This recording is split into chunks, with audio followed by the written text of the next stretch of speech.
Zero poverty P4 public private people participation అనే ఈ కార్యక్రమాన్ని ఈరోజు ఉగాది పండగ సందర్భంగా మనం పోర్టల్ లాంచ్ చేసుకోబోతున్నాం. మాన్య ముఖ్యమంత్రి వర్యులు ఆంధ్రప్రదేశ్ రాష్ట్ర సారథి శ్రీ నారా చంద్రబాబు నాయుడు గారు సభా ప్రాంగణంలోకి విచ్చేస్తూ ఉన్నారు. వారితో పాటు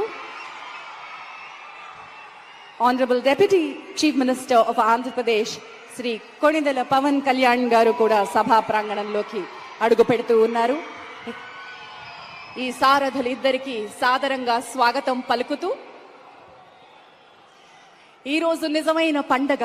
ఆంధ్ర రాష్ట్రం ఒక కొత్త నాంది, కొత్త బాటకి పునాది వేస్తున్న ఈ కొత్త పండగకి సభా ప్రాంగణం నిండుగా ఉన్న ప్రజల్ని చూస్తే నిండు చైతన్య సారథిలాగా వెలుగుతున్న మా నిండు చంద్రుని చూస్తే గుండె నిండుగా అనిపిస్తోంది. అసలైన పండగ వచ్చినట్టుగా అనిపిస్తోంది.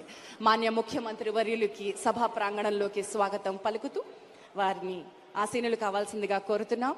బంగారు కుటుంబంతో మార్గదర్శితో కలిసి మా ముఖ్యమంత్రి వర్యులు Shri Chandrababu Naidu garu, honourable deputy CM Shri Pawan Kalyan garu కలిసి కూర్చోబోతున్నారు. ఇది అసమానతని దూరం చేయడం, ఇది పేదరిక నిర్మూలనకి మొట్టమొదటి అడుగు వేయడం. అంటే ఏంటంటే గుర్తించి నువ్వు నేను ఒకటే రా, కలిసి నడుద్దాం అని చెప్పే సంకేతం. ఎవరు విడిగా కూర్చోలేదు, ఒకసారి గమనించండి, అందరూ కలిసి కూర్చున్నారు. అక్కడ బంగారు కుటుంబం, మార్గదర్శి, అధికార యంత్రాంగం, రాష్ట్ర సారథులు అందరూ కలిసి ఒక్కచోట కూర్చుని ఉన్నారు. మరి ఈ రోజు నిజమైన పండగ చేసుకుందాం.